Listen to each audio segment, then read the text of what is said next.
Hello, hello, hello. I'm making a video with my lovely crocodile, and the crocodile has a message for the public. And the message is, you must become a whole food vegan, like myself. See, I only eat plant food.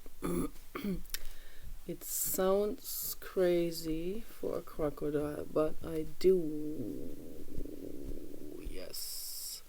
And I also love the perfume by Marc Jacobs called Decadence. Yes. Decadence. It's a terrible name, and Nicola, when she saw that name among the list of perfumes, she thought, no, I'm not gonna buy that with that kind of name.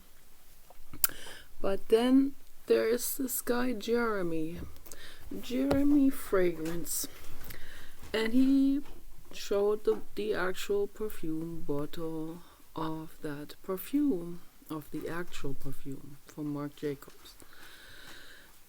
Because Nicola doesn't buy the actual perfumes anymore because they have alcohol in it, and Nicola does not put alcohol on or in her body. That would also exclude all alcoholic men.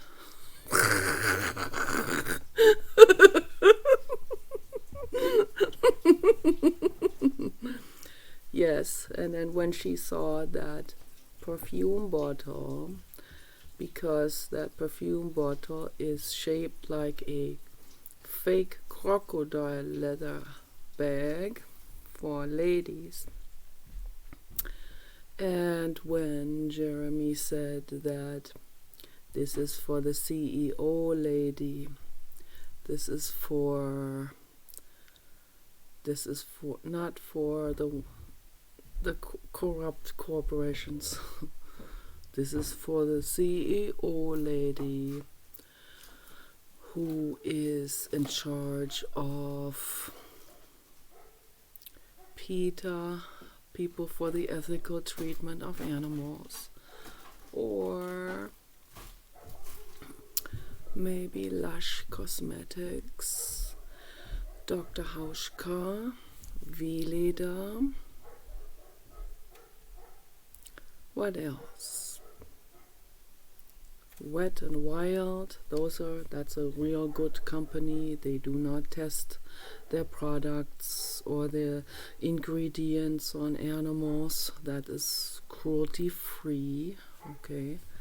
So a CEO lady like that with a fake, very important to say the word fake, crocodile leather bag. Not real crocodile, not a Birkin bag, not Hermes Birkin bag cruelty products. Okay, no. You get a fake crocodile scale or fake snake scale. Purse, Nicola has those. They were cheap, $10 at Wally's. And they do their work, they do their job very well. They last a lifetime. They look awesome. They look like $1 million. Okay, I literally saw a lady in some kind of show about real estate, and a real estate agent I think in Los Angeles, and multi-millionaire. Yeah. And oh, thank you. Here, can you unwrap that for me? Okay, I'm making a video. He has Toblerones. That is cool. And so, and that was very, very upsetting for me, because she's that CEO type of lady that would wear Decadence by Marc Jacobs, and the name for her would be fitting. I call it the Crocodile perfume oil, but you know, if they want to call it decadence, that's okay. If they identify themselves with that word, that's okay. One of my brother's girlfriends called me decadent. That was very hurtful. I cried. Man, that was so sad. But whatever, I got through it. Not over it. I went through the ego dissolution funnel. And I worked through that word decadence in attribution to me. And I came out well, and I healed something from my childhood. So little bits and pieces, you know. So, but anyway, there was this real estate lady in LA, and she ordered some kind of real, I think it was a Birkin bag or something from Hermes or some other, and that purse cost $1 million, this is idiotic, okay, to say the least. But anyway, it was a real crocodile skin from butchered, tortured crocodiles in the Amazon rainforest, and horrific. And they use like 4 crocodiles to make one bag because they use only the delicate skin on the belly. And what a horror, you know, what a terrible nightmare. And then she sent her right-hand assistant out to get that bag, and the assistant was under so much pressure. This was such a high-value job that she did not want to lose. Anything could go wrong at any time, and she would be fired. You're fired. And so she'll go over there to that store, and they got the purse ready for her, with some extra stuff on it, some dangling glitter crap. Because they don't want to look like a plain Jane, so they have to ornament themselves with all kinds of crap. And so she got that purse, and she saw there was a scratch on the surface, and she said, "Oh, this is a scratch. I will be fired if I bring her that purse. That has to be repaired." And the expert of the crocodile leather purses came with he came with a magnifying glass, and he looked at this little scratch and said, No, we saw this happened already before. The crocodile got scratched already. It's just a little reminder of the struggle that the poor crocodile had to go through before he was made into a lady's purse. Okay, so a little food for thought in the afternoon. Yeah, yes, okay, the number says 222. That means it is 2:22 p.m. California time, and that is a message from the Blue God, and that message says, Nicola, you are spot on with what you're saying in your videos. Keep doing it. You're on the right track. And I get this encouragement all the time. I happen to look at that little clock there in the corner, and it gives me these reassuring numbers, the angel numbers that come in 3-digit. You know, like in the casino when you hit the jackpot, it shows 3 of the same. So in that way, it is. Those are jackpot winner numbers from the infinite cosmos that tell me you're on the right track. Okay, you are in attunement, you are in alignment with the infinite cosmos, and out of that come only treasures, and keep going on that path. And I feel it in with every cell of my body. I feel it that I'm on the right track now, and so might just as well make the best out of my existence, make the best out of the last, 10 years or so before I get shot in the head. And that's wonderful, I'm not afraid at all, not afraid of the haters. Haters don't frighten me anymore. You know why? Because I see all the way to the bottom of their souls, and I see there is the tree sapling still there, completely untouched. The situation still there, raw and painful. The horrific childhood, the child abuse, the emptiness, the devastation, the bleakness of their childhoods is still there, has never been dealt with. They built armors and armors and armors of coldness and defiance and resistance.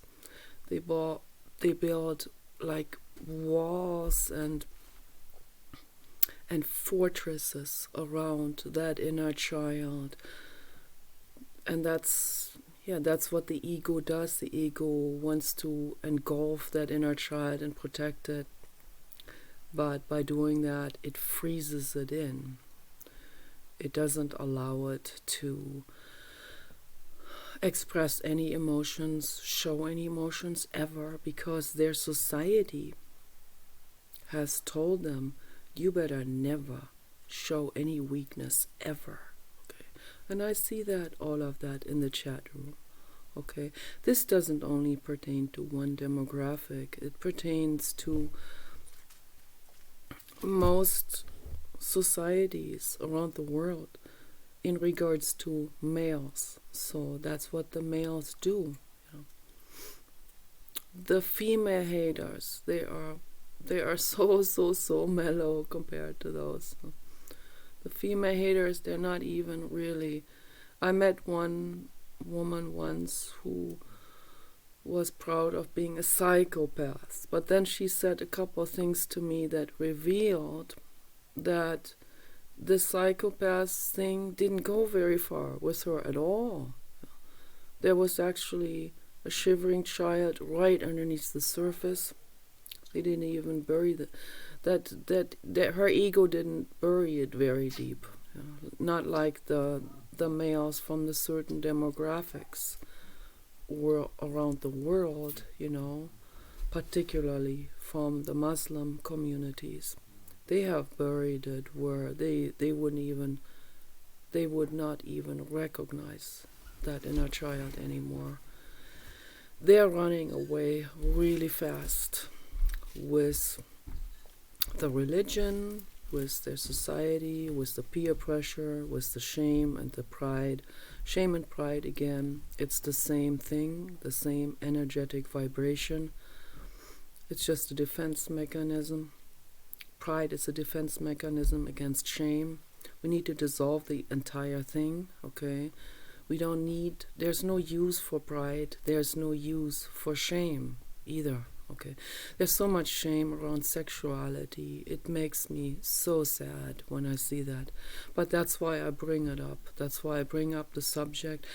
And Jiddu Krishnamurti always brought it up in India, where it's like really taboo.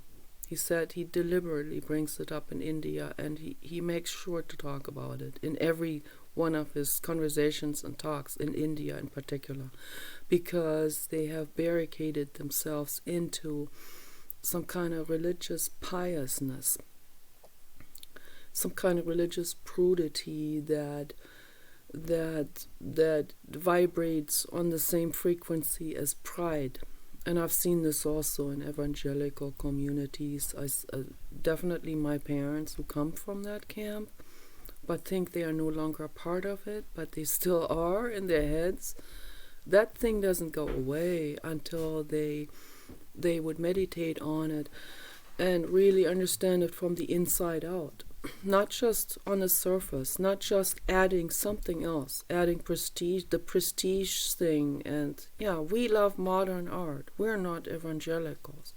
But underneath, it's just been compounded on top of it. They have never really resolved the evangelical trauma, really, The evangelical church is the trauma. Islam is the trauma, okay? Any religiousness, any fundamentalist religiousness, any mind oppression is trauma, particularly for children. And then it wants to suppress our bodily functions. It wants to shame. The ego wants to put itself above the other species. The ego wants to think the human, the Homo sapiens, the human species is somehow on a pedestal when they are not, okay? We still have the reptilian brain in us, right at the brainstem. There's that reptilian brain still there, okay? Our brains show the entire evolution of animals, okay? It shows exactly where we're coming from, okay? How all of this has compounded itself on top of each other, okay? All these layers of brain function, okay? So, yes, I talk like Nicola, kinda, but I really only have the reptile brain. It's small. It's a small reptile brain. Nicola has it too, and it is at the brainstem, and you have it too. Yes. And then people feel ashamed that they still have these rudimentary, these carnal needs. And I see how this is coming out to the surface, and how I see the inner children coming out when I talk to people on social media. They have never seen anyone address this before. They have never seen anyone see them in their entirety. Okay? They first feel scared. They just want to run away. They want to bolt away. But they come back because I have cake and cheesecake and all of these goodies, So I lure you in with all of that, with all of these goodies. So then you come back and you eat out of my hand, and I'm not going to bite your hand. I will never bite your hand. I won't either. I'm just playing. And instead, I will shine the flashlight for you into your own mind. And it's nice, it's nice. So this gives you an opportunity, just like Tony Robbins has been doing for me. He doesn't even know me, but his tapes, his audio tapes, what they have done for me it's priceless. I can't even explain in words how much Tony Robbins has helped me. It's incredible, I'm not becoming the entrepreneur. I'm not becoming the decadence perfume lady. So I'm not becoming some shrewd CEO lady like Sheryl Sandberg. Sorry, I have to mention the name, because what Sheryl Sandberg is doing is pure profit maximization. There's no vision behind it. The visionary is Mark Zuckerberg, and he was running it, and problems occurred, and because he was giving everyone too much democracy, and everyone egalitarianism. I read a book about him, so maybe this is a biased book. Okay, I don't know. But I can imagine that is the case. Okay. Mark Zuckerberg is the visionary. So he got himself a nice decadence lady to run that whole thing. And that got them in a lot of trouble, because when someone thinks only in terms of profit maximization, where is the vision? The vision stays far behind. We bring all of you together. Yeah, for a price. Yeah. Yeah, you give up all of your privacy. First of all, I already gave up my privacy gladly. I don't care. I want the singularity, if that's what comes out of it. I have nothing to hide, and the people who complain the most about giving up their privacy, those are the ones that have things to hide. Those are the ones who have also a lot of shame. Okay, that should be worked on psychologically. We can do this now. Okay, we can more, and as time progresses, we'll see each other more and more and more and more and more in detail. Okay, and there's no escaping from it. And for me, as a hobby psychologist, this is an absolute feast, for me. And I'm not saying that in some kind of derogatory way. I don't, I would never look down on any one of you, Quite the opposite, I'm starting to see, there is the inner child, there's the little gem, there's a little angel here and there, and they've barricaded themselves into armors of hell and coldness, because they're afraid to show vulnerability, and you should let that guard down. You should dissolve that ego. You sit down on the couch, forget about your hater community, forget about the peer pressure, forget about what the other people say, or the man cave. Yeah, how they're gonna be talking about this for 2 years. Oh my gosh. Oh, what a horror. They're gonna be talking. Dude, the world is falling apart, okay? And it's falling apart because, not because of, I'm not blaming you guys, but it's falling apart because they're so terrified of showing their vulnerability, that in the process of hiding their vulnerability and pretending to be tough and badass, okay, in this process they're destroying this entire planet, the ecosystems. They're only greed, profit oriented. They don't care, they'll do anything for money, and that is a mass corruption of mass proportions worldwide. And you can see it everywhere. And you see that every single person who puts their prestige above kindness and healing for the planet and the ecosystem, they do that. They're all part of this. They're all part of the destruction. They're all equally responsible for it. Whether you are just a small player in it, in the way that you, let's say someone takes a bribe and snitches on an environmentalist, and then the environmentalist gets shot. Okay, so this is one of the many examples out there. There are some more minute examples, minor, where people say, "Oh well, that I didn't do any." Yeah, yes.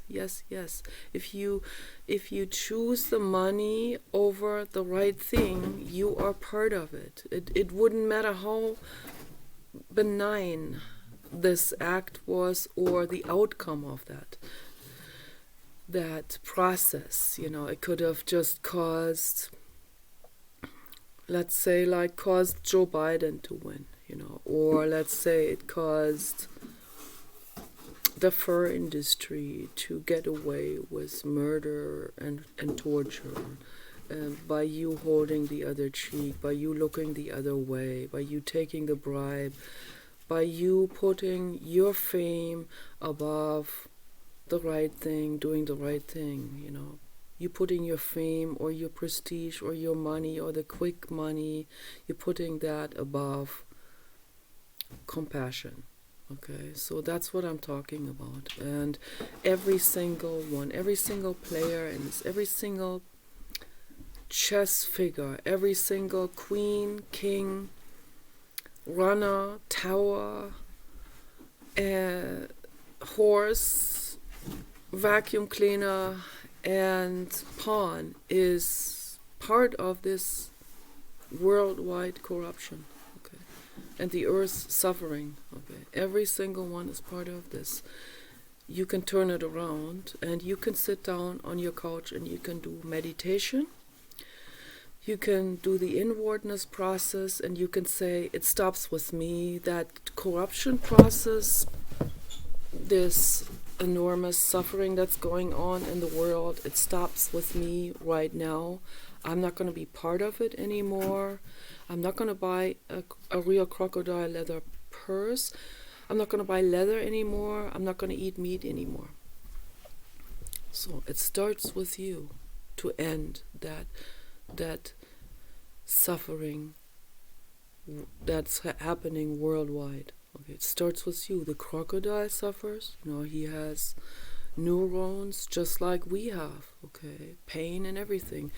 They feel love. You know, there was a man he's still there in the Amazon rainforest. He saved a little crocodile baby. You know, he was just a foot long, and that crocodile became like, I don't know, 20 feet or something long, like enormous, and he became an enormous crocodile. And the crocodile loved that guy, always loved that guy, came to his house. He was living there and at that river. The guy was living not far from the river. The crocodile would sometimes come and sit on his porch, waiting there for him. The crocodile loved that man. People think reptiles can't love. Wrong. You know, they can love too. They see who is good and who is. They see the hunters. You know, they are afraid of them. They will defend themselves. They will eat one of those, you know, because they don't want to go near those hunters, and they have, if they don't know a person, they see that person as food.